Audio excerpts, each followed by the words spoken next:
എല്ലാവർക്കും നമസ്കാരം. നമ്മളിന്ന് സംസാരിക്കാൻ പോകുന്നത് ഹൈ ബ്ലഡ് പ്രഷർ, അതായത് ഉയർന്ന രക്തസമ്മർദ്ദത്തെക്കുറിച്ചാണ്. ഇതിനെപ്പറ്റിയുള്ള ഏറ്റവും പുതിയ ചില നിർദ്ദേശങ്ങൾ വന്നിട്ടുണ്ട്. അപ്പോൾ നമ്മുടെ ആരോഗ്യത്തിന് വളരെ പ്രധാനപ്പെട്ട ഈ വിഷയത്തെക്കുറിച്ച് നമുക്ക് വളരെ ലളിതമായിട്ടൊന്ന് മനസ്സിലാക്കിയെടുക്കാം. ശരി, എന്നാൽ പിന്നെ തുടങ്ങാമല്ലേ? ഈയൊരു നമ്പർ കണ്ടോ? 70.7%. സത്യം പറഞ്ഞാൽ ഇതൊരു ചെറിയ സംഖ്യയല്ല. 60നും 74നും ഇടയിൽ പ്രായമുള്ള പുരുഷന്മാരിൽ ഏതാണ്ട് ഇത്രയും പേർക്ക് ഹൈപ്പർ ടെൻഷൻ, അതായത് ഉയർന്ന രക്തസമ്മർദ്ദമുണ്ടെന്നാണ് പുതിയ മാർഗനിർദ്ദേശങ്ങൾ പറയുന്നത്. ഇതൊരു ഞെട്ടിക്കുന്ന കണക്ക് തന്നെയാണല്ലേ?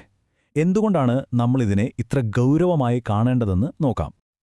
ഇതാണ് നമ്മൾ ആദ്യം മനസ്സിലാക്കേണ്ട ഏറ്റവും പ്രധാനപ്പെട്ട കാര്യം. ഉയർന്ന രക്തസമ്മർദ്ദം ഹൃദ്രോഗം, സ്ട്രോക്ക്, പിന്നെ കിഡ്നി സംബന്ധമായ അസുഖങ്ങൾക്കൊക്കെ ഒരു പ്രധാന കാരണമാണ്. പക്ഷേ ഇതിലെ നല്ല വാർത്ത എന്തെന്ന് വെച്ചാൽ ഇത് നമുക്ക് നിയന്ത്രിക്കാൻ പറ്റുന്ന ഒന്നാണ്. അതാണ് ഏറ്റവും വലിയ ആശ്വാസം. അപ്പോൾ ഈ വിഷയത്തെക്കുറിച്ച് ഒരു വ്യക്തമായ ചിത്രം കിട്ടാൻ വേണ്ടി നമ്മൾ ഈ 5 കാര്യങ്ങളിലൂടെയാണ് കടന്നുപോകുന്നത്. ആദ്യം എന്താണ് ഈ സൈലന്റ് ത്രെറ്റ് എന്ന് നോക്കാം. പിന്നെ നമ്മുടെ BP നമ്പറുകൾ എന്താണ് അർത്ഥമാക്കുന്നതെന്ന് മനസ്സിലാക്കാം. അതിനുശേഷം നമ്മുടെ ലൈഫ് സ്റ്റൈലിൽ എന്തു മാറ്റങ്ങൾ വരുത്താം, എപ്പോഴാണ് മരുന്ന് വേണ്ടിവരുന്നത്, പിന്നെ ഈ യാത്രയിൽ ആരൊക്കെയാണ് നമ്മുടെ കൂടെയുള്ളതെന്ന് നമുക്ക് നോക്കാം. പലപ്പോഴും ഇതിനെ കാര്യമായ ലക്ഷണങ്ങളൊന്നും പുറത്ത് കാണിക്കില്ല. അതുകൊണ്ട് തന്നെയാണ് ഉയർന്ന രക്തസമ്മർദ്ദത്തെ ആളുകൾ ഒരു സൈലന്റ് കില്ലർ എന്നൊക്കെ വിളിക്കുന്നത്. അതുകൊണ്ട് ഇതിനെക്കുറിച്ച് നമ്മൾ അറിഞ്ഞിരിക്കേണ്ടത് വളരെ വളരെ പ്രധാനമാണ്. വളരെ സിമ്പിളായിട്ട് പറഞ്ഞാൽ ഇതാണ് സംഭവിക്കുന്നത്. നമ്മുടെ ഹൃദയം ഒരു പമ്പ് പോലെയാണല്ലോ. ഈ പമ്പിന് രക്തം ഞരമ്പുകളിലൂടെ, അതായത് ആ പൈപ്പുകളിലൂടെ തള്ളിവിടാൻ കൂടുതൽ കഷ്ടപ്പെടേണ്ടി വരുമ്പോൾ ആ പൈപ്പുകളിൽ പ്രഷർ കൂടും. കുറേക്കാലം ഈ അധിക പ്രഷർ തുടരുമ്പോൾ അത് നമ്മുടെ ഹൃദയത്തിനും രക്തക്കുഴലുകൾക്കും മാത്രമല്ല മറ്റു പല അവയവങ്ങൾക്കും കേടുപാടുകൾ ഉണ്ടാക്കാൻ തുടങ്ങും.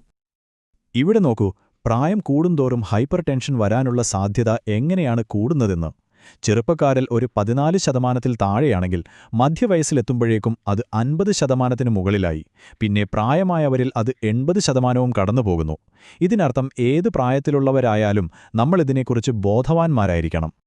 ശരി, ഇനി അടുത്ത ഭാഗത്തേക്ക് കടക്കാം. നമ്മൾ BP നോക്കുമ്പോൾ കിട്ടുന്ന 2 നമ്പറുകളില്ലേ, അതിനെക്കുറിച്ച് സംസാരിക്കാം. നമ്മളെപ്പോഴും കേൾക്കുന്ന 120/80 എന്നൊക്കെ പറഞ്ഞാൽ സത്യത്തിൽ എന്താണതിൻ്റെ അർത്ഥം?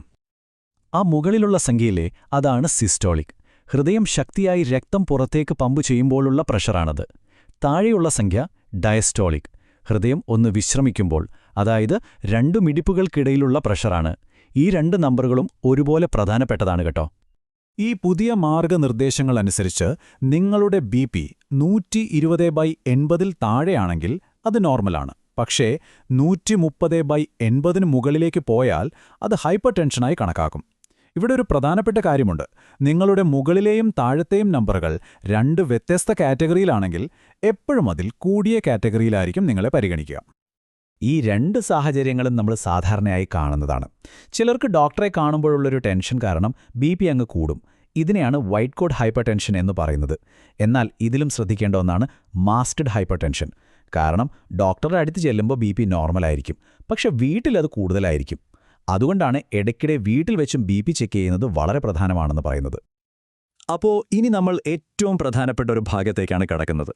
മരുന്ന് കഴിക്കുന്നതിന് മുൻപ് അല്ലെങ്കിൽ മരുന്നിന്റെ കൂടെ തന്നെ നമുക്ക് സ്വയം ചെയ്യാൻ പറ്റുന്ന കാര്യങ്ങൾ എന്തൊക്കെയാണെന്ന് നോക്കാം. ഈ 4 കാര്യങ്ങൾക്കാണ് ഏറ്റവും പ്രാധാന്യം. ഒന്നാമതായി, ശരീരഭാരം കൺട്രോൾ ചെയ്യുന്നത് തന്നെ വലിയൊരു മാറ്റമുണ്ടാക്കും. പിന്നെ ഹൃദയത്തിന് നല്ല ഭക്ഷണം കഴിക്കുക. ഉദാഹരണത്തിന് ഡാഷ് ഡയറ്റ് എന്നൊരു രീതിയുണ്ട്. അതായത് ധാരാളം പഴങ്ങളും പച്ചക്കറികളും കഴിക്കുക. കൊഴുപ്പും ഉപ്പുമൊക്കെ കുറയ്ക്കുക. പ്രത്യേകിച്ച് പാക്കറ്റ് ഭക്ഷണങ്ങളിലെയും അച്ചാറുകളിലെയും ഉപ്പ് വളരെ ശ്രദ്ധിക്കണം. കൂട്ടത്തിൽ ദിവസവും കുറഞ്ഞത് ഒരു 30 മിനിറ്റെങ്കിലും വ്യായാമം ചെയ്യുക. ഇവയും വളരെ പ്രധാനപ്പെട്ട കാര്യങ്ങൾ തന്നെയാണ്. ഇലക്കറികളിലും പഴങ്ങളിലും, പ്രത്യേകിച്ച് വാഴപ്പഴത്തിലൊക്കെ ധാരാളം പൊട്ടാസ്യമുണ്ട്. ഇത് BP കുറയ്ക്കാൻ നല്ലതാണ്. അതുപോലെ മദ്യപാനം രക്തസമ്മർദ്ദം കൂട്ടുന്നൊരു കാര്യമാണ്. പിന്നെ ടെൻഷൻ, സ്ട്രെസ്സ്, ഇതും BP കൂട്ടും. അപ്പോൾ സ്ട്രെസ്സ് കുറയ്ക്കാനുള്ള വഴികളും നമ്മൾ കണ്ടെത്തണം. ഇനി ജീവിതശൈലിയിലെ മാറ്റങ്ങൾ കൊണ്ട് മാത്രം BP നിയന്ത്രിക്കാൻ പറ്റിയില്ലെങ്കിലോ? അപ്പോഴാണ് നമുക്ക് മരുന്നുകളുടെ സഹായം വേണ്ടിവരുന്നത്. അപ്പോൾ അതെപ്പോഴാണ് വേണ്ടിവരുന്നതെന്ന് നോക്കാം. ഇതൊരു വളരെ സ്വാഭാവികമായ ചോദ്യമാണ്. ചിലർക്ക് എത്രയൊക്കെ ശ്രദ്ധിച്ചാലും BP കുറഞ്ഞെന്നു വരില്ല. അങ്ങനെയുള്ള സാഹചര്യങ്ങളിൽ ജീവിതശൈലി മാറ്റങ്ങളോടൊപ്പം മരുന്നുകളും അത്യാവശ്യമായി വരും.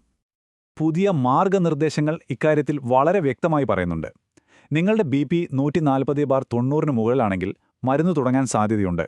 എന്നാൽ നിങ്ങൾക്ക് പ്രമേഹം അല്ലെങ്കിൽ കിഡ്നി രോഗം പോലുള്ള മറ്റ് ആരോഗ്യ പ്രശ്നങ്ങളുണ്ടെങ്കിൽ BP 130/80 എത്തുമ്പോൾ തന്നെ ഡോക്ടർ ചികിത്സ തുടങ്ങാൻ തീരുമാനിച്ചേക്കാം.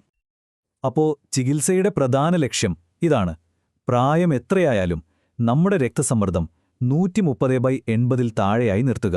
അതാണ് സുരക്ഷിതമായ അളവ്. ഇതാണ് നമ്മുടെ എല്ലാം ടാർഗറ്റ്. അവസാനമായി നമ്മൾ ഓർക്കേണ്ട ഒരു പ്രധാനപ്പെട്ട കാര്യമുണ്ട്. ഉയർന്ന രക്തസമ്മർദ്ദത്തിനെതിരെയുള്ള ഈ പോരാട്ടത്തിൽ നിങ്ങൾ ഒറ്റയ്ക്കല്ല. ഇതൊരു ടീം വർക്കാണ്. നോക്കൂ, നിങ്ങളുടെ ചികിത്സാ സംഘത്തിൽ ഡോക്ടറുണ്ട്, നേഴ്സുണ്ട്, മരുന്നുകളെക്കുറിച്ച് പറഞ്ഞു തരാൻ ഫാർമസിസ്റ്റുണ്ടാകും, ഭക്ഷണകാര്യങ്ങളിൽ സഹായിക്കാൻ ഒരു ഡയറ്റീഷ്യൻ ഉണ്ടാകാം. പക്ഷേ ഈ ടീമിലെ ഏറ്റവും പ്രധാനപ്പെട്ട ആൾ ആരാണെന്നറിയോ? അത് നിങ്ങൾ തന്നെയാണ്. പുതിയ മാർഗനിർദ്ദേശങ്ങളുടെ എല്ലാം കാതൽ ഈ ഒരു ആശയമാണ്. അതായത്, നിങ്ങളുടെ ആരോഗ്യത്തെക്കുറിച്ചുള്ള തീരുമാനങ്ങൾ എടുക്കുന്നതിൽ നിങ്ങൾക്കും ഒരു പങ്കുണ്ട്. സംശയങ്ങൾ ചോദിക്കാനും നിങ്ങളുടെ അഭിപ്രായങ്ങൾ പറയാനും ഒരിക്കലും മടിക്കരുത്. നിങ്ങളുടെ പങ്കാളിത്തമാണ് ഒരു നല്ല ചികിത്സയുടെ അടിത്തറ. ഇപ്പോൾ നിങ്ങൾക്ക് കാര്യങ്ങളെക്കുറിച്ച് ഏകദേശം ഒരു ധാരണ കിട്ടിയിട്ടുണ്ടാവുമെന്ന് കരുതുന്നു. നിങ്ങളുടെ BP എത്രയാണെന്നറിയുക, അതിലെ അപകടസാധ്യതകൾ മനസ്സിലാക്കുക, എന്നിട്ടൊരു പ്ലാൻ ഉണ്ടാക്കുക.